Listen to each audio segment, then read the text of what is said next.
आप देख रहे हैं श्री हरि कृपा आश्रम चैनल। संस्थापक स्वामी श्री हरि चैतन्य पुरी जी महाराज।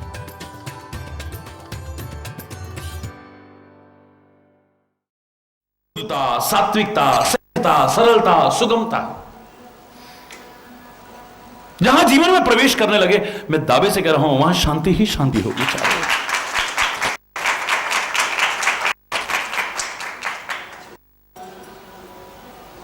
हम भगवान विष्णु को भी क्या कहते हैं?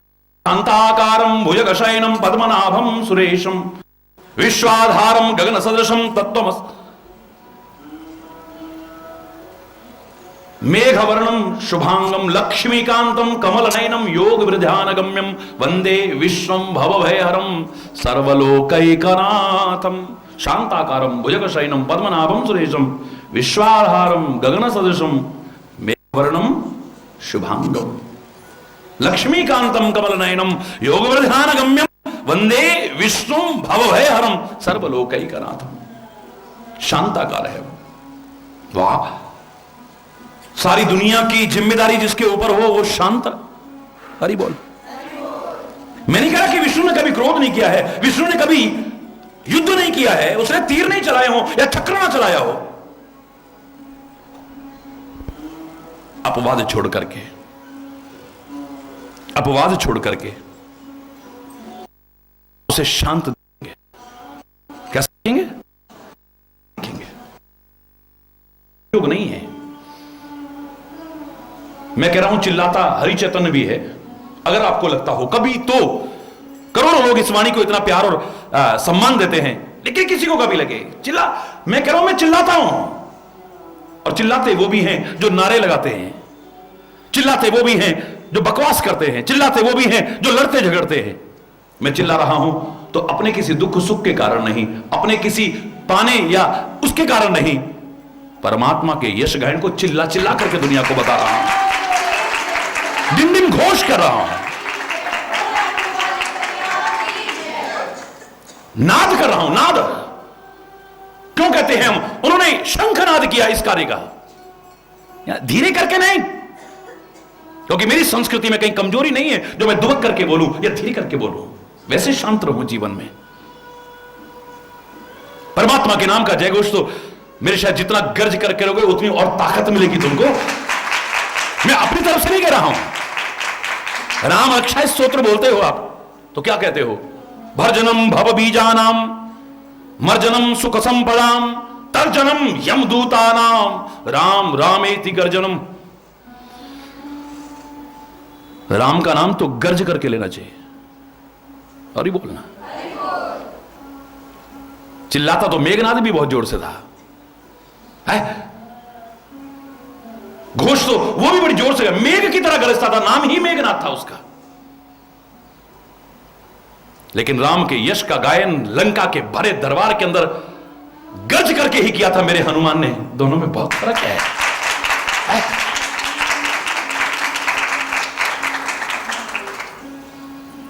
डिम डिम घोष करते हुए अंगद ने अपना पैर जमाया था राम की महिमा को उजागर करने के लिए, अपनी महिमा नहीं। There is lots and lots of difference. भर्जनम भव बीजानाम मर्जनम सुख संपदा। अगर इसमें स्नान कर लो सुख संपत्ति मिलेगी। तर्जनम यमदूतानाम, और इसको अगर एक बार तो यमदूत भी भाग जाए डर के मारे। राम रामेति गर्जनम। पवित्र गुरुद्वारे में भी जाते हैं, वहां क्या कहते हैं? गज के बोलो वाहे गुरु। जोर से बोलते हैं, बोला सोनिहाल। अब बोलिए, वहां कहते गज के बोलो, ये नहीं कहते धीरे करके बोलो। और ही बोल, वरना जीवन में शांति आएगी, सरलता आएगी, सहजता आएगी, सात्विकता आएगी। पर आएगी कहां? जहां शांति होगी। और शांति कहां होगी? जहां सत्वगुण प्रधान जीवन होगा। भगवान विष्णु को हम कहते हैं शांताकारम। तो मैं आपसे सीधे सीधे कह रहा हूं, सीधे सीधे कह रहा हूं कि 2-4 हजार आदमी के भोजन की भी जिम्मेदारी आपको सौंप दी जाए, क्या हालत होगी आपकी? बोलो। हरि बोल। 2-4 हजार नहीं, 200-400-500 आदमी के भोजन की जिम्मेदारी सौंप दिया, झुंझला जाओगे, शांत नहीं रह सकते हो। भैया बोला ना, भैया यार दिमाग खराब, प्लीज यार सुनो, उधर से वो, उधर से वो, उधर से वो, उधर से वो, ला रहा हूं। अरे बोलना है, बोलिए। बड़ी शांति से सेवा करता था, पता लगा उसकी भी हालत खराब। अरे बोलना, बहुत ही कृपा पात्र हो, मैं उसकी नहीं कह रहा हूं, वरना जो अपने स्वभाव को बनाए रखे, अपनी भावनाओं को बनाए रखे, अच्छे चिंतन को बनाए रखे, और जिसने सारी सृष्टि का पालन करना हो, उस विष्णु को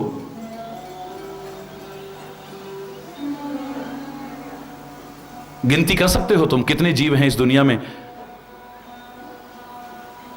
ये जनगणना तुम आदमियों औरतों तक कर सकते हो, वो भी एक पृथ्वी लोक की, और पता नहीं कितने ऐसे लोग हैं। अभी वैज्ञानिक तो अभी बहुत, आज के तथाकथित वैज्ञानिक उस स्थिति तक तो अभी पहुंचे भी नहीं है। रोज अभी एक नया ग्रह की खोज करी, नए उपग्रह की खोज करी, अभी वहां पहुंचे हैं, एक नया वो हमने देखा है, हमने नया भी पता नहीं क्या क्या देखोगे तुम। हमारे शास्त्र, हमारे महापुरुष, हमारे ऋषि मुनि कहते थे ऐसे ऐसे करोड़ों सूर्य हैं, और बोलना करोड़ों चंद्र हैं, ऐसे करोड़ों करोड़ों ऐसे, एक एक तो तुम ग्रह और उपग्रह की बात करते हो, करोड़ों करोड़ों हैं ऐसे।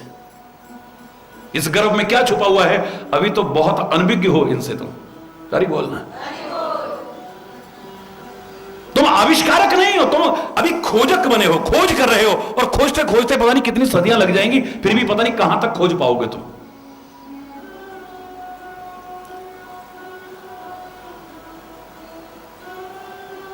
हमारे सामने भी जो दिख रहा है, इन असंख्य जीवों का भी पालन करना क्या मजाक समझ रहे हो आप? किसी ने मेरे से एक बार प्रश्न किया, बोले महाराज जी ये सब झूठी बातें, क्षीर सागर होता है। ये क्षीर सागर कहां से? दूध का कोई सागर होता है कोई? और उसमें विष्णु भगवान रहते हैं। हरि बोल। मैंने कहा कि डेयरी वाले के चारों तरफ दूध रहता है यार, और सारी सृष्टि को जिसने दूध पहुंचाना हो उसके चारों ओर दूध ही दूध हो, तो मैंने अगर ऐसा कह दिया तो कौन सी बात है? क्यों? अरे वहां तो हमने सेब का पहाड़ देखा, सेब का पहाड़ नहीं है, बहुत सारा ढेर देखा, हम क्या कहते हैं? सेब का पहाड़ देखा हमने। आप सोचिए कितने अरब आपको मानव दिख रहे हैं, कितने दानव होंगे, कितने पशु होंगे, कितने पक्षी होंगे, कितने कीट मकोड़े होंगे, कितने जलचर, कितने थलचर, कितने नभचर, कितने पत्थरों के अंदर पलने वाले भी कीड़े। दूध सबको पहुंचाता है वो। कामा कामा का ही अगर दूध इकट्ठा किया जाए, एक सरोवर इकट्ठा नहीं हो जाएगा क्या? कामा के आसपास का सारा दूध इकट्ठा करा जाए तो एक तालाब तो भर जाएगा। पूरे राजस्थान का दूध इकट्ठा किया जाए तो निश्चय की नदी तो बह जाएगी। पूरे भारत का दूध इकट्ठा किया जाए तो, हरी बोलना, एक बड़ी नदी तो बनी सकती है। और सारे विश्व का दूध इकट्ठा किया जाए तो, और सारे विश्व के मानवों के लिए निर्मित दूध नहीं, हर जीव जंतु के लिए दूध की व्यवस्था है, हर जीव जंतु के लिए दूध की व्यवस्था है। अगर वो सारा दूध इकट्ठा किया जाए तो एक सागर भी बन जाए तो कौन सी बड़ी बात है? क्या अतिशयोक्ति है बताइए मेरे को? और जो आदमी इंतजाम करता है, क्षीर सागर में रहता है, बिल्कुल। अरे आपको सब्जी की व्यवस्था, जो सब्जी में ही दिखोगे सारा दिन, रसोई की व्यवस्था आप रसोई में ही दिखोगे। अब सारी दुनिया के पालन का इंतजाम है, सबको दूध पहुंचाना है, अगर दूध के बीच दिखाई देते हो तो कौन सी बड़ी बात है? अरे बोलना, बोलिए, बुरी बात है क्या? और हां, एक बात और मैं आपसे कह दूं, मुझे जो एक और भाव लगता है, इसका उत्तर तो मैं दे सकता हूं कि अतिशयोक्ति नहीं है, लेकिन मुझे जो लगता है, दूध ऐसी चीज है जिसे पवित्रता में रखा जा सकता है। इसलिए इसी क्षीर सागर शाही भगवान को अगर अपने दिल में निवास देना, तो दिल को साफ रखना, तब टिकेगा, वरना नहीं टिकेगा। दिल में अगर गंदगी होगी तो नहीं टिकेगा। जैसे दूध में विकार आते ही दूध बेकार हो जाता है, जब क्षीर सागर ही नहीं रहेगा तो क्षीर सागर शाही कहां रहेगा? हरि बोलना, हरि बोलना है। अगर उसे तुम हृदय में बसाना चाहो, तो जैसे दूध गंदगी में नहीं टिक पाता है, इस दिल में अगर गंदगी हुई तो परमात्मा नहीं टिक पाएगा। एक सुंदर भाव हमारे सामने आता है, पात्र को साफ करना पड़ेगा तब दूध टिकेगा। और दूध का और खटाई का मेल नहीं है कभी। हरि बोलना। स्वाभाविक दुश्मनी है, स्वाभाविक दुश्मनी, किसी वजह से नहीं। खटाई के साथ दूध रह ही नहीं सकता है। ऐसे ही जिस दिल में तुम उस परमात्मा को बसाना चाहो, अगर उसमें खटाइयां हुई, हमारा तो भाई से दिल खट्टा हो गया, हमारे तो माँ बाप से दिल खट्टा हो गया, हमारा तो उनका शक्ल देखने को मन नहीं करता, हमारा उससे दिल खट्टा हो गया, अगर खटाई रही तो भी वो तुम्हारे दिल में नहीं बस पाएगा। मैं जो कहना चाह रहा था, बात उस पर आई है, बीच में और बातें हमें मिल रही हैं, बड़ी अच्छी बात है।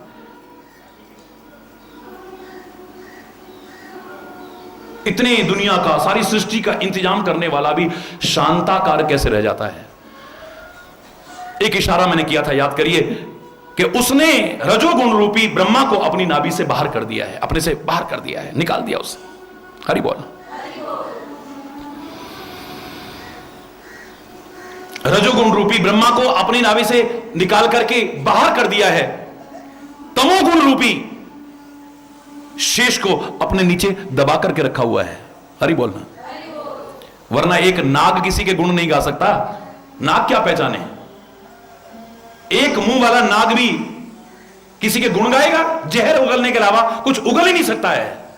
लेकिन वो रात दिन 1000 मुख वाला भी भगवान के गुण गा रहा है इस मुख से। ये निरंकुश नहीं छोड़ा है अपने। तामस को नीचे दबा करके रखा हुआ है, कंट्रोल में रखा हुआ है, नियंत्रण में रखा हुआ है। हरि बोलना। तमोगुण का प्रतीक शेषनाग को अपने नीचे दबा करके रखा हुआ है। रजोगुण का प्रतीक ब्रह्मा को अपनी नाभि से बाहर नित्य सत्व गुण में स्थित रहता है, इसलिए शांत है और शांति प्रदान करता है।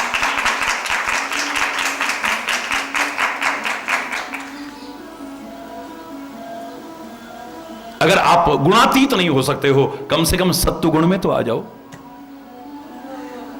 रजोगुण से और तमोगुण से तो बचने की कोशिश करो। जो अभिमान तुम्हारे अंदर आता है या क्रोध इत्यादि विकार आते हैं, इनसे तो बचने की कोशिश करो। अगर ये सत्व, रज और तम तीनों इकट्ठे हो गए तो पता नहीं क्या करेंगे फिर, सोचो।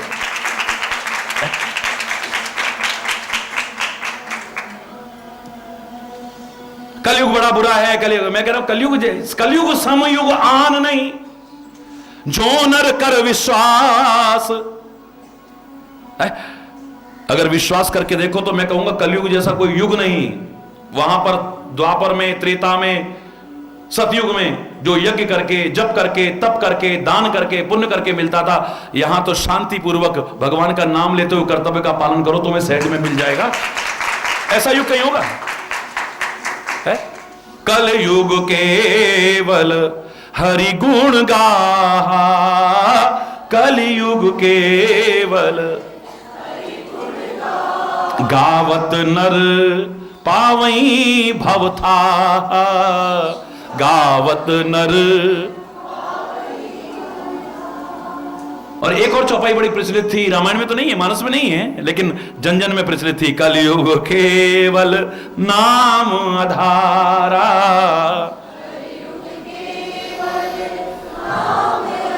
सुमिर सुमिर नर उतरहि पारा।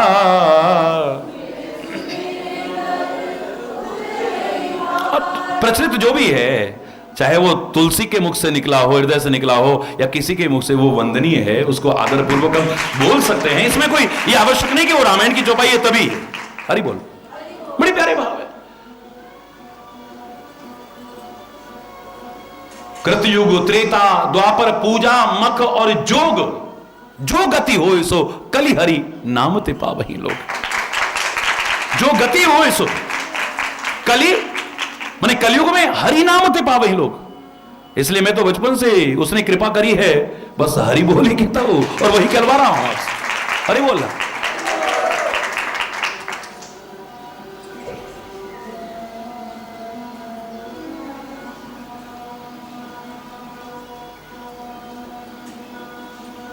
ऐसा युग कहां मिलेगा बोलो? हम इसको दोष देते हैं, अपने आप को दोष नहीं देते हैं। हम समय को दोष देते हैं, अपने आप को दोष नहीं देते हैं। बड़ा टाइम खराब चल रहा है जी, समाज के लिए भी कहेंगे और अपने लिए। हमारा टाइम खराब चल रहा है जी। हरि बोल। हम खराब हैं कहीं खोजते नहीं हम लोग। हरि बोल। या समय को दोष देंगे या कर्म को दोष देंगे? अरे बोल। एक बार एक व्यक्ति आए मेरे पास, बोले महाराज जी कर्म का तो दोष है ही, कर्म से तो सारा कुछ हो रहा है। मैंने कहा कर्म का दोष नहीं है, क्योंकि कर्म में होने की सामर्थ्य नहीं है। कर्म अपने आप अच्छा या बुरा नहीं होता है, कर्म करने वाला ही अच्छा या बुरा करता है। करने वाले का दोष है, कर्म का दोष नहीं। अरे बोल, वरना तो चौपाई में संशोधन करना पड़ता। विचार कर लेना कभी। काल ही, कर्म ही, ईश्वर ही, मिथ्या दोष लगाए।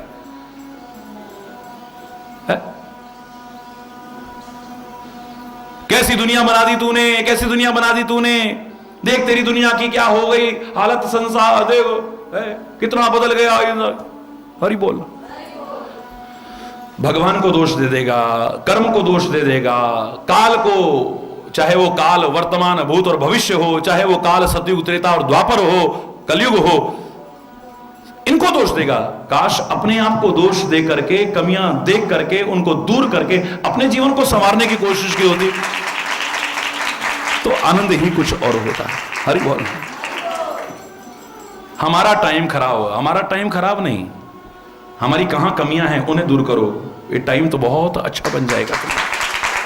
हमारा भाग्य खराब है, ये भाग्य तुम्हारे कर्मों का ही तो फल है, ये प्रारब्ध तुम्हारे कर्मों का ही तो फल है, चाहे पहले के हो या अब के हो, जान के हो या अनजाने के हो, अच्छे हो या बुरे, वही तो तुम्हारा प्रारब्ध बना है, वही तुम्हारा लक, भाग्य जो भी कहते हो। अगर भाग्य का निर्माण तुमने किया है, इसको बदलने की और इसको संवारने की सामर्थ्य भी परमात्मा ने तुमको दी है। और ईश्वर के हाथ में है। अगर तुम कहते हो ईश्वर ऐसा, तो ईश्वर करता है, तो ईश्वर को तो जिसके हाथ में सारी दुनिया है, जिसके वश में सारी दुनिया है, अगर तुम्हारे अंदर प्यार और भक्ति हो तो ईश्वर खुद तुम्हारे वश में हो जाएगा। तो फिर क्या बाकी है? बोलिए। हरि बोल। सुमिर पवन सुत पावन नामू, अपने वश करी राखे रामू।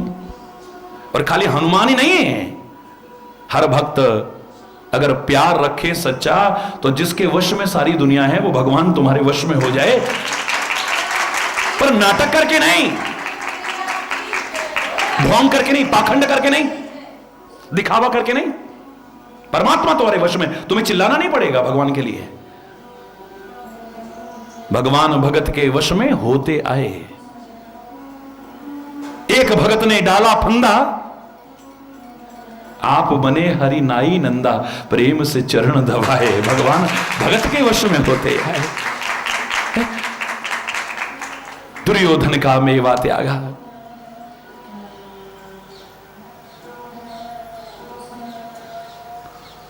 वो प्रेम से तंदुल भी चबाता है सुदामा के, प्रेम से केले के छिलके भी खाता है, प्रेम से रूखा साग भी खाता है। पर तुम्हारे अंदर प्यार हो तो सही, चावल नहीं। तुम कहो कि चावल खिला दो भगवान को, भगवान चावल का भूखा नहीं है। धन धान्य संपन्न करने वाला तुमको, सब कुछ देने वाला तुमको, तुम्हारे चावल का भूखा नहीं है। वो तुम्हारे केले के छिलके का भूखा नहीं है, वो तुम्हारे रूखे साग का भूखा नहीं है, तुम्हारे झूठे बेर का भूखा नहीं, वो तो तुम्हारे प्यार का भूखा है, तुम्हारी भावनाओं का भूखा है। हरि बोलना।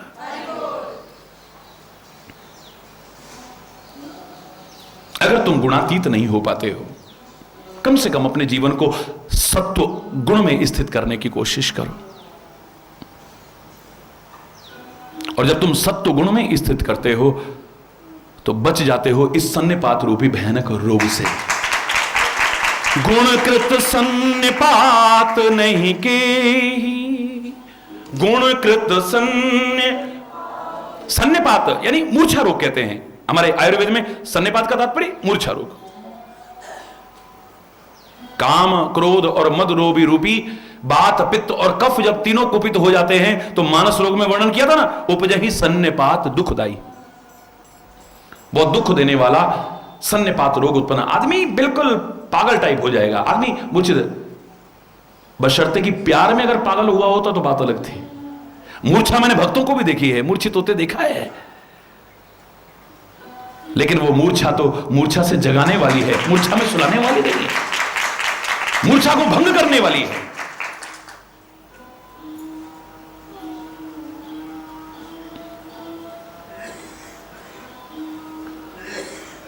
भाव जगत में खो जाते थे,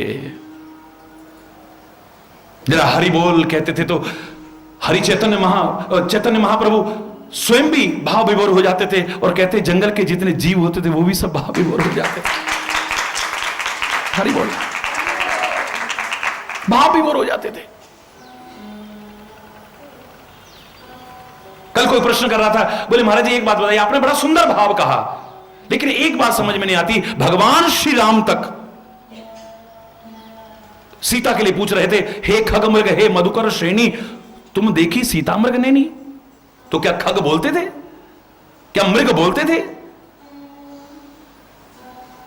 ये भौरों की पंक्तियां क्या बोलती थी?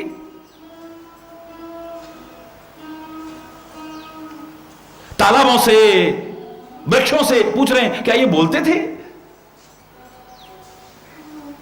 मैंने कहा भाव जगत को इतना ऊंचा करके देखो ना। तो मैंने जैसा आपको इशारा करा, किसी की चरण पादुका कभी बोल सकती है, लेकिन भरत का भाव जगत इतना ऊंचा है कि भरत को पूरा मार्गदर्शन देती है। मांग मांग आयस कर ही राज काज बहु भांति, उससे बात करती है, उससे बात करती है।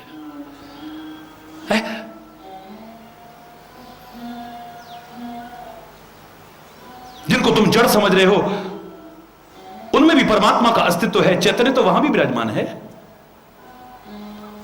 नहीं है? जब खंबे में से नरसिंह प्रकट हो सकता है तो कहां से क्या ना हो जाए, बोलिए। खंबे में से किसी को पैदा होते देखा है आपने? बोलिए ना। एक खंबे में से कोई प्रकट होगा क्या? पैदा होगा कोई? यहां इस जगत में पता नहीं क्या क्या ना हो जाए। हरि बोलना। नाभि में से किसी को पैदा होते देखा है तुमने? हरि बोल। मैल को इकट्ठा करके पुतला बनाया, उसको गणेश बनते देखा है तुमने कहीं? इस जगत में कहीं भी शंका मत करो, यहां कुछ भी असंभव नहीं है, कुछ भी हो सकता है। सर्वशक्तिमान है वो परमात्मा, पहले तो परमात्मा है, वो स्वयं चैतन्य स्वरूप है, सृष्टि के कण-कण में समाया है। तो क्या वो वृक्षों में नहीं समाया है? क्या भंवरों में नहीं समाया है? क्या तालाबों में नहीं समाया है? क्या मृग में नहीं समाया है? क्या पक्षियों में नहीं समाया है? और फिर अगर आप ऐसा कहते हो तो इसी रामायण में आपको उत्तर मिल जाएगा। खगराज बोला नहीं बोला? बोलो ना। हरि बोल। यहां पर कौवा भी बोलता हुआ नजर आता है, और बोलता नहीं, प्रभु के गुण गाता नजर आता है। यहां कागभुषुंडी बोलता हुआ नजर आता है इस रामायण में, जिस रामायण से तुम शंका कर रहे हो। यार पूरा पढ़ो तो सही। या खग बोलता है, या गरुड़ बोलता है, खगराज, यहां गिद्धराज जटायु, बोलो ना, बोलो भाई, बोलता है। कैसे नहीं बोलता है? कौन कह रहा नहीं बोलता है? पशुओं से पूछा है तो क्या हिरण बोलता हुआ नहीं देखा आपने? हा राम, हा लक्ष्मण। राम को धीरे से बोला और लक्ष्मण जोर से बोला, राम की आवाज निकाल करके। कौन बोला था? मरीच जो हिरण बना हुआ था। अरे बोलना। देखा है नहीं यहां पे? हिरण को बोलते नहीं देखा है?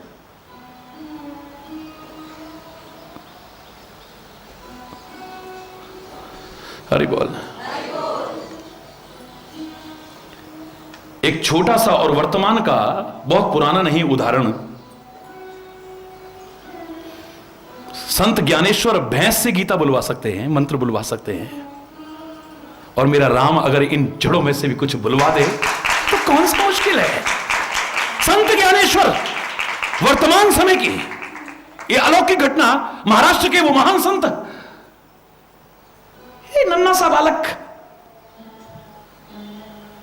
चांगदेव की बोलती बंद हो जाती है, आकर के चरणों में गिर पड़ता है, जो ईर्ष्यावश उनके साथ विरोध कर रहा था, दुर्भावनाएं रख रहा था।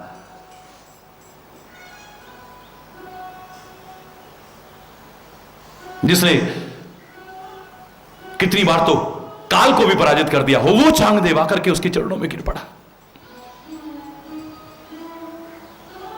जो अपना अपमान समझ करके कहते हैं कि उन्होंने कहा कि मैं पत्र लिखता हूं, प्रचार से ईर्ष्या हो गई। जैसे अभी तो हम लोग सामने देखते हैं जहां लाखों करोड़ों लोग अपने इस लाठी वाले भैया पर जान भी कुर्बान करना चाहें, वहां कोई जान का भी अगर वो बन जाए तो कोई भरोसा नहीं। इतिहास साक्षी है। कौन देख पाया? हम महान बन नहीं सकते और किसी को महान बनते देख नहीं सकते। हरि बोल। हम पूजा और आदर के अधिकारी बन नहीं सकते और किसी की पूजा और सम्मान आदर देख नहीं सकते। हरि बोलना। ये तो युगों युगों से चला आया है।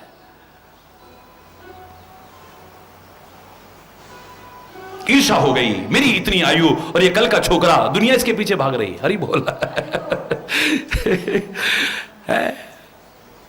पत्र लिखता हूं और पत्र लिखूं तो क्या लिखूं? आदरणीय लिख नहीं सकता, मेरी नाक नीची होती है। और बेटा करके लिख नहीं सकता, दुनिया पूज रही है। क्या लिखूं? कोरा कागज भेज दिया।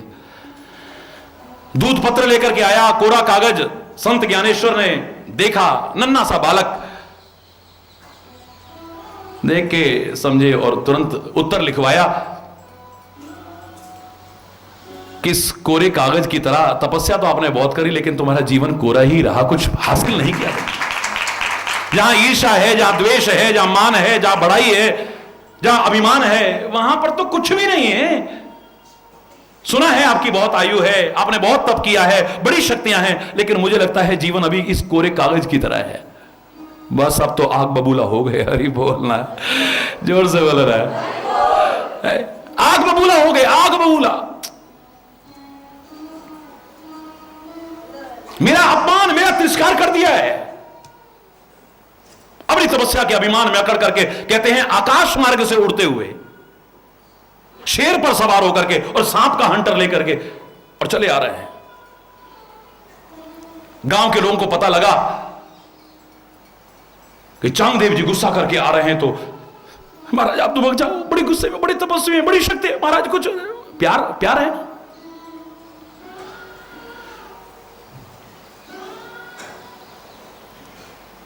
चांगदेव कहते नहीं, इतने महान तपस्वी आ रहे हैं तो उनके आने पर उनका स्वागत करना चाहिए, दुबकना थोड़ी ना चाहिए।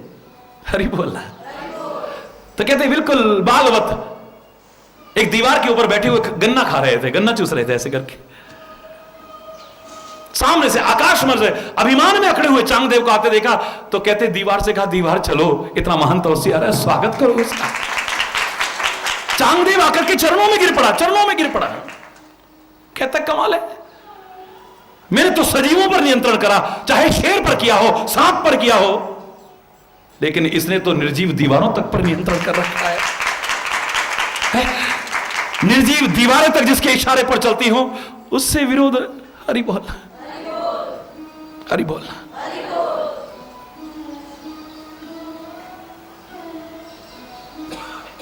और सामने चमत्कार दिखाते हैं, ईश्वर की कृपा का, भैंस के मुख से मंत्रोच्चारण करवाते हैं। इससे ज्यादा मैं क्या कहूं? ये जितने पर तुम शंका कर रहे हो, इस रामायण में इनके उदाहरण मिल जाएंगे बोलते हुए, और ना भी मिले तो आज जब ऐसा घटित हो सकता है तो वो सर्वशक्तिमान परमात्मा ने इन सब से भी पूछ लिया हो और बोल लिया हो, तो कौन सी बड़ी बात। जो भाषाविद होते हैं, भाषाविद, वो कहते हैं कि पशु भी बोलते हैं, पक्षी भी बोलते हैं, कीट मकोड़े भी बोलते हैं। इन सब की अपनी एक भाषा है, समझने वाला होना चाहिए बस। हमारे आयुर्वेद में यहां तक वर्णन है कि हिमालय में जब आप जाओ, बहुत सी जड़ी बूटियां खुद कहती हैं कि मैं इस रोग में काम आती हूं। हरि बोलना। स्वयं बोलेंगी, वो खुद बताएंगी। हरि बोलना। खुद एहसास करा देती हैं। हमारे इसलिए कहा ये वृक्ष इत्यादि को हम क्यों इतनी रक्षा करने की कोशिश करते हैं? नामदेव ने किसी का पेड़ काटने पर इतना विरोध क्यों किया था? उसने क्या किया? कुल्हाड़ी लेकर के अपना ये काटा। उन्होंने कहा अगर तुम इसे अपने आप को काटते हो तब इसे पेड़ को काटो। जब इसको पेड़ को काटते हो, इसमें से कुछ निकलता है नहीं निकलता है? कुछ श्राव निकलता है नहीं?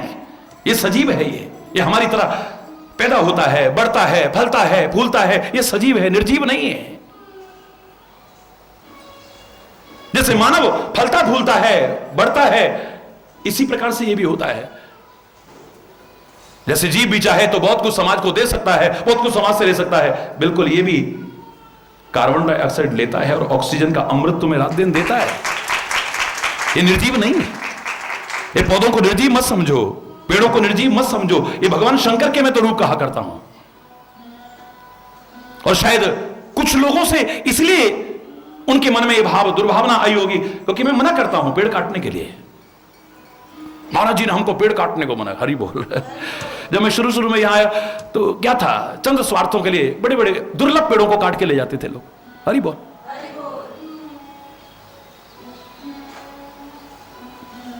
सारे संसार में अगर वृक्ष लगाने का भाव हो तो मैं दावे से कह रहा हूं जितनी प्राकृतिक आपदाएं आप देख रहे हो बच जाओगे इनसे। ये प्रकृति का जो विनाश कर रहे हैं, प्रकृति के साथ जो खिलवाड़ कर रहे हैं, प्रकृति के नियमों की अवहेलना कर रहे हैं, प्रकृति के संरक्षण में तुम्हारा ध्यान नहीं, इसलिए प्राकृतिक आपदाएं आती हैं। ये बाढ़ आना, भूकंप पड़ना, सूखा पड़ना, ये सब उसी का परिणाम है। ये बोल सकते हैं, ये क्यों नहीं बोल सकते हैं? समझने वाला होना चाहिए, हरि बोलना। हर एक की अपनी एक भाषा है। पेड़ बोलते हैं, पौधे बोलते हैं, पशु बोलते हैं, पक्षी बोलते हैं कि ये कोई मैं अवैज्ञानिक बात नहीं कर रहा हूं, ये मत सोचिएगा मैं अवैज्ञानिक बात कर रहा हूं। विज्ञान भी इन्हें सजीव मानता है, निर्जीव नहीं मानता है। हरि बोलना। मैं जो आपसे कहना चाह रहा था, बचो इन विकृतियों से, और उसका तरीका एक यही है कि अगर सबसे ना बच सको तो कम से कम तमोगुण और रजोगुण से बचते हुए सत्वगुण प्रधान जीवन जीने की कोशिश करें।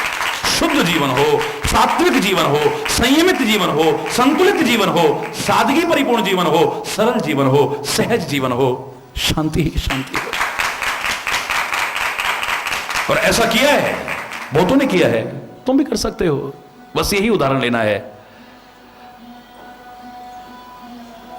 गुणकृत सन्निपात नहीं के ही, किसको नहीं हुआ है सन्निपात? वात, पित्त और कफ जब तीनों कुपित हो जाते हैं, तीनों कुपित हो जाते हैं तो सन्निपात रोग आता है, मूर्छा आ जाती है। हरि बोल। आदमी मूर्छित हो जाता है।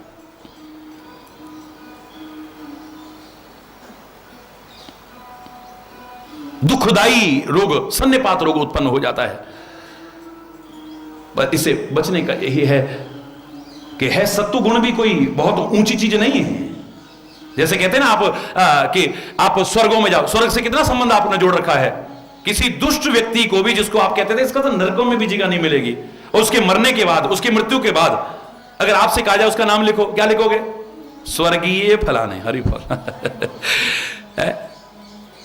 और हर आदमी चाहता है मैं स्वर्गों में जाऊं, नरक में ना जाऊं मैं कहीं। लेकिन हमारे महापुरुष कहते हैं प्रारंभिक अवस्था के लिए ठीक है, नरक से बचो, स्वर्ग जैसा जीवन बनाओ, स्वर्ग जैसा वातावरण बनाओ और स्वर्ग में जाओ। लेकिन आगे जाके कहते हैं स्वर्गहु स्वल्प अंत दुखदाई। स्वर्ग भी स्वल्प है, जहां आपके पुण्य क्षीण हुए फिर वहां से धक्का देकर के गिरा दिया जाएगा या गिर जाओगे और फिर इसी मृत्यु लोक पर आकर के तुम्हें विचरण करना पड़ेगा। इसलिए दोनों से बचो, पाप से भी बचो क्योंकि पाप करोगे तो नरक में जाओगे, पुण्य करोगे तो स्वर्ग में जाओगे, है? इसलिए पाप से भी बचो, पुण्य से भी बचो, अच्छे से भी बचो, बुरे से भी बचो, गुण से भी बचो, दोष से भी बचो। ये कब हो सकता है? या तो ज्ञान मार्ग अपनाओ या भक्ति मार्ग अपनाओ। ज्ञान मार्ग में कैसे? कृतित्व अभिमान नहीं है, मैं कर रहा हूं, यही तो मानता है, ये मैंने बनाया है, यही अच्छे बुरे में मानता है। बहुत अच्छा बना जी, बहुत अच्छा है, क्या बनाया? बिल्कुल बेकार। अच्छाई बुराई में, गुण दोष में कौन बनेगा? जिसने कहा कि मैंने बनाया है, मैं लाया हूं, बड़ा अच्छा सामान लाया भाई। अरे क्या बेवकूफ, ये ऐसा सामान लेके आया तू? कौन बनेगा बोलो? अच्छाई बुराई में कौन बनेगा? जो कहेगा कि हजारों लोग बैठे हों और वो कहते कि मैं लाया हूं, मैंने बनाया है, मैंने किया है। कमी और अच्छाई उसी की तो होगी ना, बोलो। ज्ञानी कहता है मैं कुछ कर ही नहीं रहा हूं। आत्म साक्षात्कार के बाद इस ज्ञान का दुरुपयोग नहीं करता है कि गलत करे और कह दे साहब मैं तो आत्मा हूं, जो करता है वो इंद्रियां करती हैं, मन करता है, बुद्धि करती है, चित्त अहंकार करते हैं, मैं तो निर्लिप्त हूं, मैं तो मात्र दृष्टा हूं। दुरुपयोग नहीं, सहज रूप में, स्वाभाविक रूप में आत्म साक्षात्कार के बाद उसे लगता है कि मैं नहीं कर रहा हूं, मैं तो खाली दृष्टा हूं। ये शरीर करता है, इंद्रियां करती है, चित्त करता है, मन करता है, बुद्धि करती है, अहंकार करता है।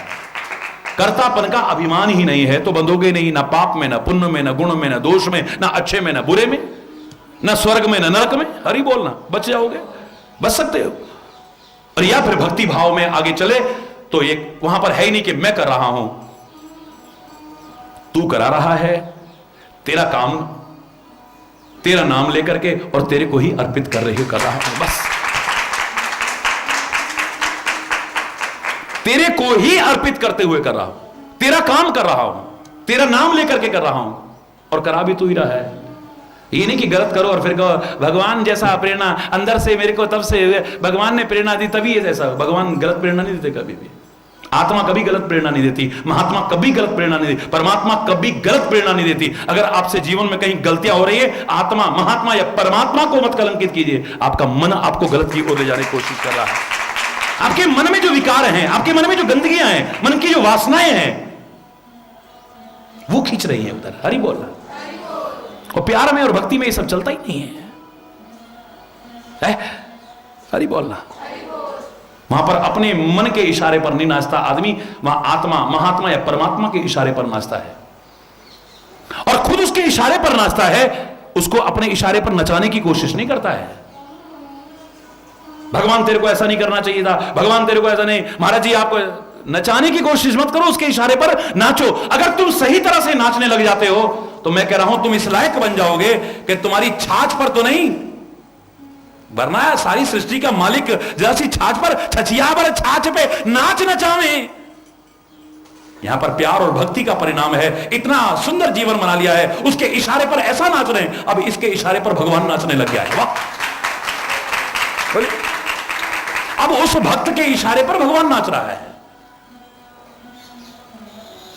कभी हम कहते थे कि भगवान तू बता मैं कैसे रहूं, अब भगवान कह रहे हैं मांग ले पुत्र वरदान, क्या मांगता है, तू जैसे कहे जो कहे वो देने को तैयार हूं। हरि बोल। लेकिन इस लायक तो बने। आप सोच सकते हैं वो कोई कैसा, राधा के लिए तो भगवान मोर बन के भी नाचे उसको मनाने के लिए। सुना है ना आपने? बोलो ना, नहीं सुना? उसको मुरली बजाते हैं, उसको ये करते हैं,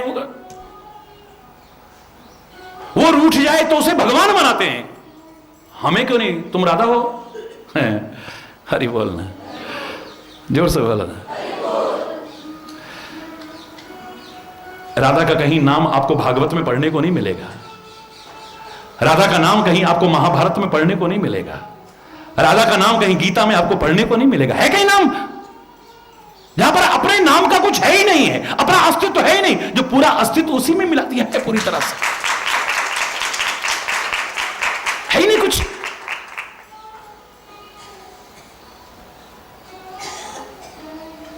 मैं नहीं कह रहा, मैं तो कहता हूं श्वास श्वास को मन का बनाना, श्वास श्वास को मन का बनाना अपना। लेकिन माला के जो आप मनकों से जप करते हो, मैं उसका भी विरोध नहीं कर रहा हूं, और आप जिस मंत्र का जिस माला से जप करते हो मैं उसका भी विरोध नहीं कर रहा हूं। लेकिन रीति जानते हैं आप, बहुत से लोग यूं यूं करके करते रहते हैं, बहुत से लोग यूं यूं करते रहते हैं, बहुत से लोग यूं यूं कर, ये सब गलत करते हैं। अगर आप इससे करते हो तो हरि बोलना, इसका तरीका है। कौन सी उंगली से करना चाहिए? इस उंगली से तो बिल्कुल भी नहीं। अगर सीधे सीधे इसका अर्थ मैं बताऊं कि जिससे माल गिनते हो, इससे माला मत जपना कभी। हरि बोलना, जोर से बोलना, क्योंकि ये हर जगह प्रवेश करती है, गंदगी में प्रवेश कर जाती है। हरि बोल। गलत कह रहा हूं? बोलिए, जोर से बोलिए। बिल्कुल सरल शब्दों में समझा रहा हूं, कोई जटिल और क्लिष्ट भाषा का उपयोग करके नहीं। इसके बाद जो उंगली आती है मध्यमा, है? हरि बोलना।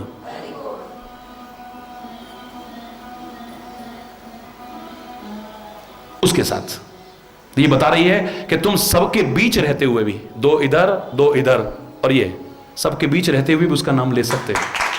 कोई आवश्यक नहीं कि सब कुछ छोड़ करके जाओ तभी तुम भगवान का नाम ले सकते हो। ये देख कितना सुंदर भाव है, देख। हरि बोल,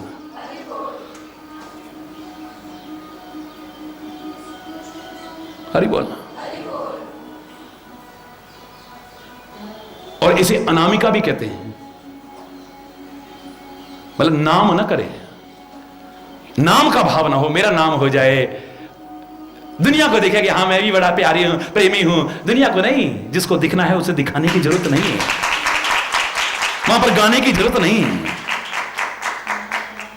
हरि बोलना। इसको मिला करके, अनामिका को मिला करके हरि बोलना। देख रहे हैं आप, अनामिका को साथ जोड़ करके, यानी नाम करने का भाव ना हो खाली, और खाली गिनने का भाव ना हो खाली। ऐसे करते नहीं है, इसको इधर, इसको इधर, इससे जाप करेंगे। आया समझ में? क्यों करेंगे? एक तो मध्यमा है, यानी सबके बीच रह करके आप भगवान का नाम लेना है, अपने कर्म करते हुए भी भक्ति के मार्ग पर आगे बढ़ने की कोशिश करनी है, अपनी ड्यूटी पालन करते हुए, अपने कर्तव्य का पालन करते हुए करना है। दूसरा, अनामिका साथ में लगाते हैं। अनामिका का तात्पर्य क्या है? बोलिए। नाम का भाव ना हो वहां पे। यज्ञ करते हो आप, हर मंत्र के बाद में क्या बोलते हो? इदम न मम है, ओम इंद्राय स्वाहा, ओम इंद्राय इदम न मम है। बोलिए। जिस भी मंत्र को बोलते हो उसके बाद क्या कहते हो? इदम न मम, ये मेरा नहीं है, ये तेरा ही है, तुझको अर्पण है। नाम नहीं कि मैंने इतनी आहुति दी, मैंने इतने यज्ञ करे, मैंने इतना नहीं। इदम न मम, मेरा है ही नहीं। हरि बोलना। बहुत सुंदर भाव है, बहुत कुछ कहने को है, लेकिन समय का अभाव रोक रहा है। आज यहीं पर कोई गलत शब्द निकला हो उसके लिए क्षमा चाहते हुए वाणी को विराम दूंगा, यही कहते हुए कि सत्व, रज और तम में, इन तीनों में अगर तुम लिप्त हो और गुणातीत होना चाहते हो और गुणातीत नहीं हो पा रहे हो, कम से कम अपने जीवन को सत्व गुण प्रधान बना लेना पहले, बाद में तो गुणों से परे होकर के ही सर्वोत्कृष्ट जीवन बना पाओगे। हरि बोलना। गुण ये उभय न देखहीं, देखहीं सो अविवेक, अविवेक है वहां पे। गुणागार होते हुए गुणातीत होना, क्या बात है, हरि बोल। गुणागार होते हुए गुणातीत होना, वाह, यही सुंदर भाव है, बहुत प्यारा भाव है। बच जाओगे विकृतियों से, बच जाओगे दोषों से, और बच जाओ, यही कामना करते हुए आज यहीं पर गलत शब्द अगर कोई निकला हो उसके लिए क्षमा चाहते हुए अपनी वाणी को विराम दूंगा। पहले जोर से बोलेंगे, धर्म की, अधर्म का, प्राणियों में, विश्व का, गौ माता की, भारत माता की, गंगा माता की, संत समाज की, भारत की देवियों की, भक्त समाज की।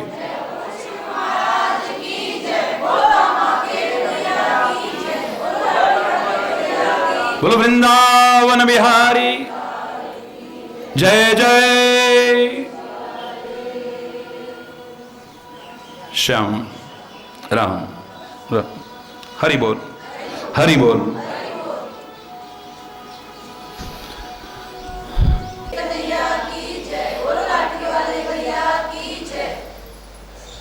हरि बोल, हरि बोल। गुणकृत सन्निपात नहीं केही,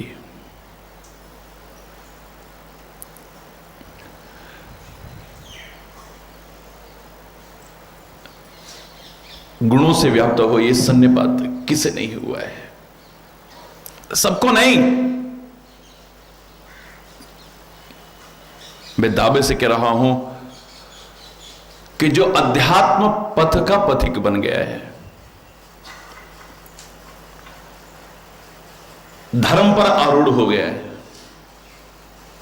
जिसने परमात्मा के नाम का, उसकी भक्ति का अवलंबन ले लिया है, उसके अंदर दैवीय गुणों का विकास होता है, और जिसके अंदर दैवीय गुणों का विकास होगा उसे गुणकृत सन्निपात नहीं व्याप सकता है।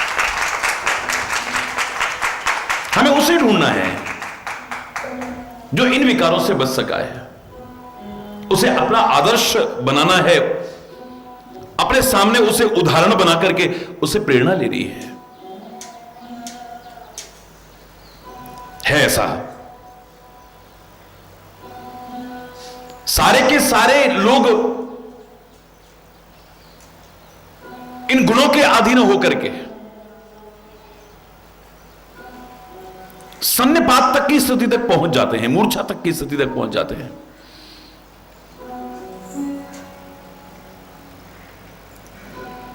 मानव की स्थिति वैसे भी कहा है कि काल कर्म स्वभाव गुण घेरा, ये गुणों से घिरा हुआ 84 लाख योनियों में भटक रहा था। कबहू ककरी करुणा नर देही, देत ईस बिन हेतु सनेही। कभी परमात्मा करुणा करके, कृपा करके इसे मानव का शरीर दे देते हैं। अहेतु की कृपा करने वाले, बिना कारण ही कृपा करने वाले, जो सारे साधन का धाम है, मुक्ति का द्वार है, जिसे पाकर के तुम चाहो तो स्वर्ग में भी जा सकते हो, तुम चाहो तो नरक में भी जा, और जाना क्या, अपने जीवन को स्वर्ग तुल्य भी बना सकते हो और नरक तुल्य भी बना सकते हो।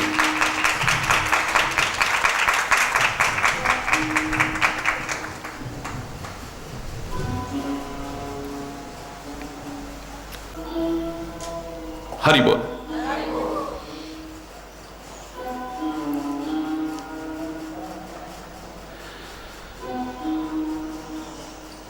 दैवीय गुणों का विकास होता है जब व्यक्ति अध्यात्म पथ का पथिक बनता है।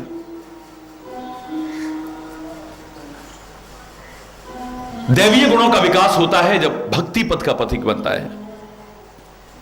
दैवीय गुणों का विकास होता है जब धर्म पथ का पथिक बनता है। आसुरी संपदाओं का विनाश होना शुरू होता है। कोई बच पाया हो या ना बच पाया हो, मैं दावे से कह रहा हूं, जिसके अंदर दैवीय गुणों का विकास होगा वो गुणकृत सन्निपात से प्रभावित नहीं हो सकता है।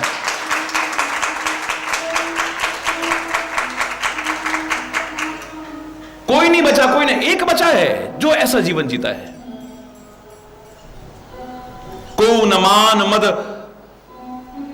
तजेऊ निवेही।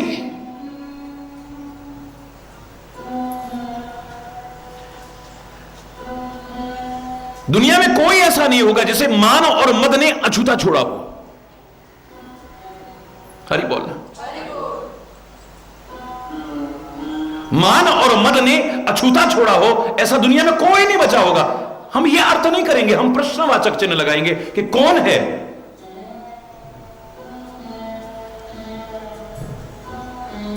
जिसे मान और मद छू ना पाया हो। हरि बोल। कौन है जिसे मान मद न छू पाया हो, यानी सबको छू गया है। हम यह अर्थ ना करके प्रश्नवाचक चिन्ह लगा करके उदाहरण ढूंढेंगे कि कौन है ऐसा मान और मद जिसे छू नहीं सका है। छूता होगा सबको। मैंने आपसे उस दिन कहा कि किसी ने कहा कि चलो चलो सब कोई कहे, पहुंचे बिरला कोई, एक कंचन एक कामनी दुर्गम घाटी धोए। चलो चलो हर कोई कहता है, पथिक बनने की कोशिश हर कोई करता है, लेकिन मार्ग में जो दो घाटियां पड़ती हैं ना, इनको पार करना अच्छों के वश की बात नहीं है। वो घाटियां कौन सी है? एक कंचन एक कामनी, एक कंचन एक कामनी दुर्गम घाटी दोए। बड़ी दुर्गम घाटियां हैं। लेकिन एक और संत बैठे थे, उन्होंने कहा छोड़ो इन बातों को, अधूरी बात मत करो। जैसे मुझे अच्छा नहीं लगता है अधूरापन।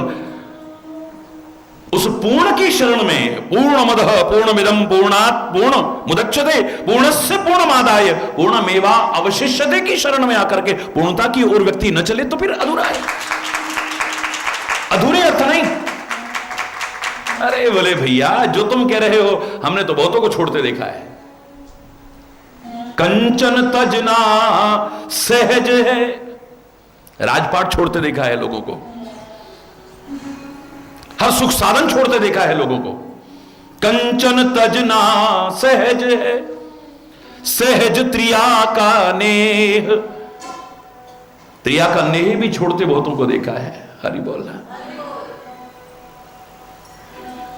पर मान बड़ाई ईर्षा दुर्लभ तजना एक। घर बार छोड़ दिया है, परिवार छोड़ दिया है, सब कुछ छोड़ दिया है, लेकिन मान बड़ाई ईर्षा, हरि बोलना उनको दुर्लभ नहीं, इनको दुर्लभ है छोड़ना। उनके अंदर भी देखा है मान आ जाता है,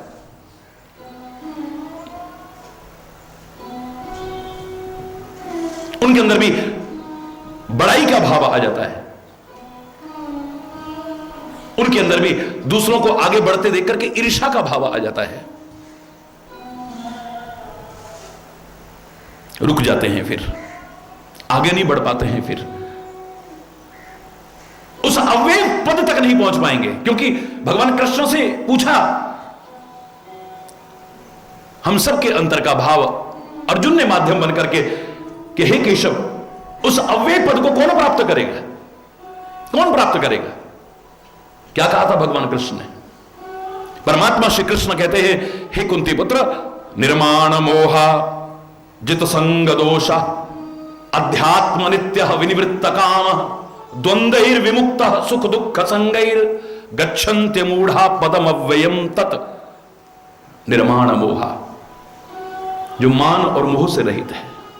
हरि बोल। निर्माण मोहा जित संग दोषा, जिसने संग दोष को जीत लिया है, संग दोष विवर्जित, संग दोष में नहीं फंसता है, करेगा संग भी तो अच्छा अच्छा संग करेगा, गलत संग नहीं करता है। निर्माण मोहा जित संग दोषा अध्यात्म नित्य, अध्यात्म को खाली एक वार तक नहीं, आज सोमवार है हमारा व्रत है, आज बृहस्पतिवार है हमारा व्रत है, आज हम ऐसा खाएंगे, आज हम कोई गलत बात नहीं बोलेंगे, आज हम झूठ नहीं बोलेंगे, हमारा व्रत है। तो और दिन झूठ बोलते हो क्या? अरे बोलना। आज घर में कोई ऐसी चीज नहीं आनी चाहिए, तो और दिन आती है क्या? ये शब्द बता रहे थे समथिंग रॉन्ग, मामला गड़बड़ है ना। ये अध्यात्म ऐसी चीज नहीं है जो अभी उठाई और अभी धर दी उठा करके। अध्यात्म नित्य, अध्यात्म में नित्य प्रवृत्त हो। निर्माण मोहा जित संग दोषा अध्यात्म नित्य विनिवृत्त काम, काम से, कामनाओं से विनिवृत्त काम। निर्माण मोहा जित संग दोषा अध्यात्म नित्य विनिवृत्त कामा द्वंद्वैर विमुक्त, द्वंद्व से विमुक्त हो चुका है। ये बाहर का ही द्वंद्व नहीं, अंदर भी द्वंद्व चलता है। ये मत सोचिए आप बाहर ही द्वंद्व, अंदर भी द्वंद्व चलता है। अच्छाई बुराई का द्वंद्व चलता है, सत्य असत्य का द्वंद्व चलता है, धर्म अधर्म का द्वंद्व चलता है, गलत और सही का द्वंद्व चलता है। बाहर का जो द्वंद्व है, इसमें तो अंतिम विजय सत्य की होगी, धर्म की होगी, अच्छाई की होगी। इतिहास साक्षी है, वर्तमान में भी और आगे भी ऐसा होगा। लेकिन मेरे अंदर जो द्वंद्व चल रहा है, ये मेरे व्यक्तिगत जीवन पर निर्भर करता है कि मैं अच्छाई को विजयी कराता हूं या बुराई को विजयी कराता हूं, सत्य को विजयी कराता हूं या असत्य को विजयी कराता हूं, धर्म को विजयी कराता हूं या अधर्म को विजयी कराता हूं, सही को विजयी कराता हूं या गलत को विजयी कराता हूं। अंदर द्वंद्व चलता है। एक प्रवृत्ति गलत की ओर प्रेरित करती है, एक गलत से भयभीत कराती है, रोकती है। किसकी मानते हो? दो आवाज आती है अंदर, एक मन की आवाज होती है, एक आत्मा की आवाज होती है। अब तुम मन की आवाज को मानते हो या आत्मा की आवाज को मानते हो? गलत से गलत करने पर भी ऐसा नहीं कि आत्मा तुम्हें धिक्कारती नहीं होगी और आत्मा रोकती नहीं होगी, तुम्हें रुकती है, रुकती है। लेकिन मन की बात को मान करके हम उसे नजरअंदाज करने की कोशिश करते हैं। और जब हम आत्मा की आवाज को, महात्मा या परमात्मा की आवाज को नजरअंदाज करते हैं, तो धीरे धीरे वो मंद हो जाती है।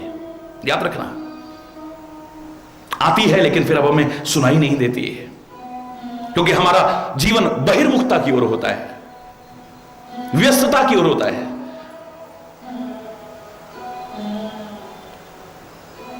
जैसे घड़ी की टिक टिक टिक टिक कान के पास अब चलती है, लेकिन जब तक मैं बहिर्मुख हूं, बाहर व्यस्त हूं, मुझे सुनाई नहीं देती है। सुनाई दे जाएगी फिर से, जरा सा शांत नीरव वातावरण हो तो वही घड़ी की टिक टिक जो 24 घंटे कान के पास चल करके भी नहीं सुनाई देती, अब सहज में सुनाई दे जाएगी। आप जब शांत होकर के, निष्पक्ष होकर के अंतरात्मा की आवाज को फिर से सुनने की कोशिश करेंगे, फिर सुनाई दे जाएगी। हरि बोलना, अंतर्मुख होंगे। अध्यात्म नित्य विनिवृत्त कामा द्वंद्वैर विमुक्त, इस द्वंद्व से जो विमुक्त हो चुका है, जो उसके अंतर में चलता है। हरि बोलना, बाहर वाले से तो होना ही होना है, अंतर में भी जो चलता है, क्योंकि यहां बाहर और अंदर दोनों की स्थिति सही करके चलनी है। एक बाहर अच्छा है, अंदर खराब है। एक अंदर अच्छा है, बाहर खराब है। एक बाहर भी अच्छा है, अंदर भी अच्छा है। एक बाहर भी खराब है, अंदर भी खराब है। हमें ऐसा बनना है कि हम बाहर भी अच्छे हो और अंदर भी अच्छे बनने की कोशिश करें। बगुला बाहर बहुत अच्छा है लेकिन अंदर खराब है। अरे बोल,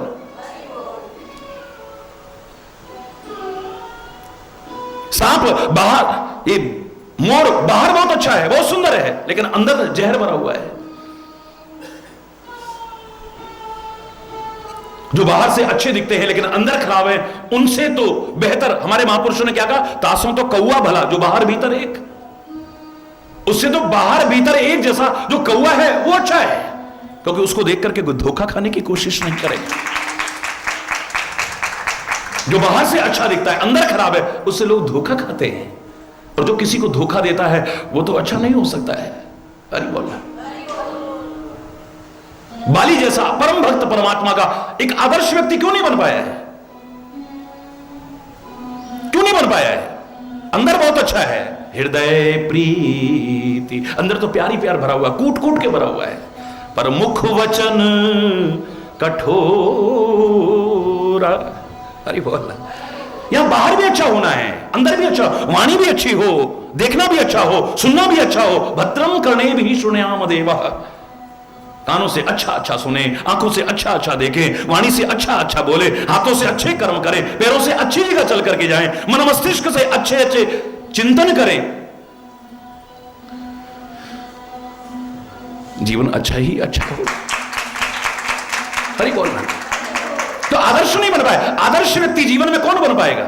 याद रखना, जो मन वचन और कर्म तीनों से सही होगा, मन से, वचन से और कर्म से, तीनों से ठीक होना चाहिए। क्योंकि हमसे अपराध कई बार ऐसा होता है, कुछ हमसे वाचिक अपराध हो जाते हैं, कुछ हमसे कायिक अपराध हो जाते हैं, बहुत से मानसिक अपराध हो जाते हैं हमसे। क्यों?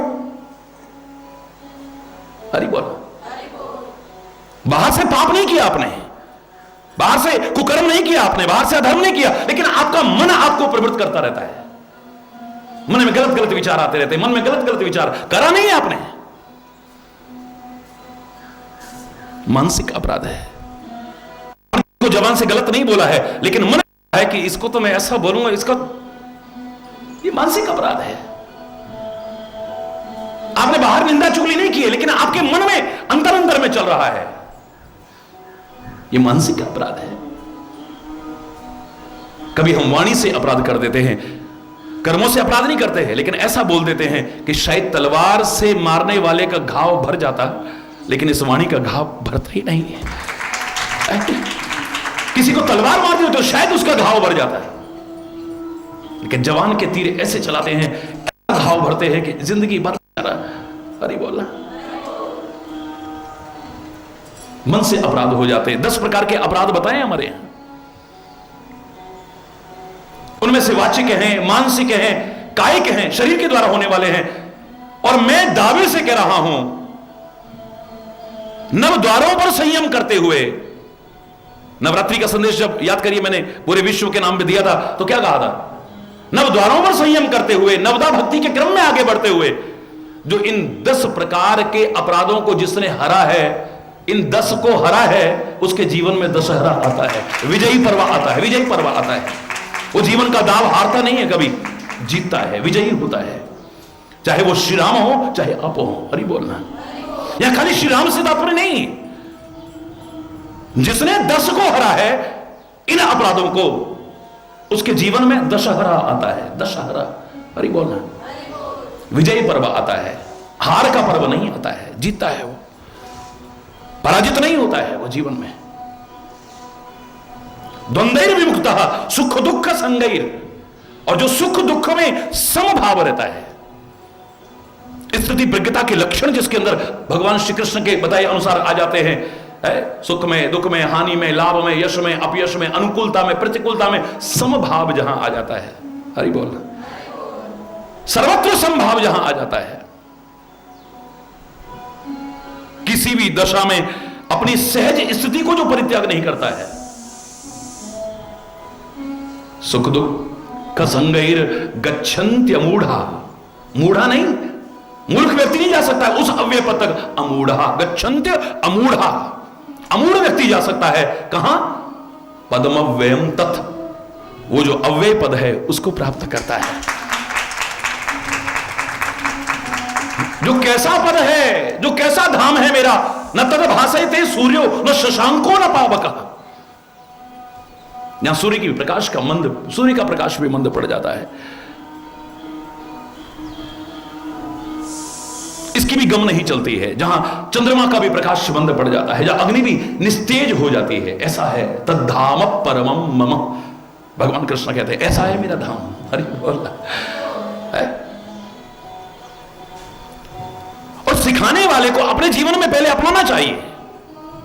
और भगवान कृष्ण की स्थिति देखिए, निर्माण मोहा है कि नहीं खुद भी?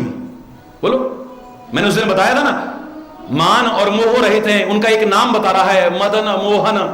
मद न मोहन, जिसके जीवन में वही तो मदन मोहन होता है।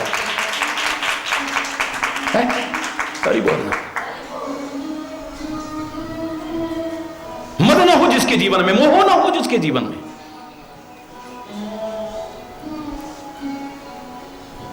लोग मूर्खतावश उसे भोगी कहें, ये उनके दुर्भाग्य है, लेकिन वो परम योगी राज है, उसने सिद्ध करके दिखाया है। योग में वियोग में, जैसे कोई यहां योग में है तब आनंद मग्न है, हरि बोलना, और दिखा दिया कि मैं वियोग में भी समान रहता हूं। कितनी दूर है, कितनी दूर है मथुरा, नंदगांव से सीधा मार्ग अगर देखो आप तो ज्यादा दूर नहीं, वो मार्ग बना हुआ सीधा,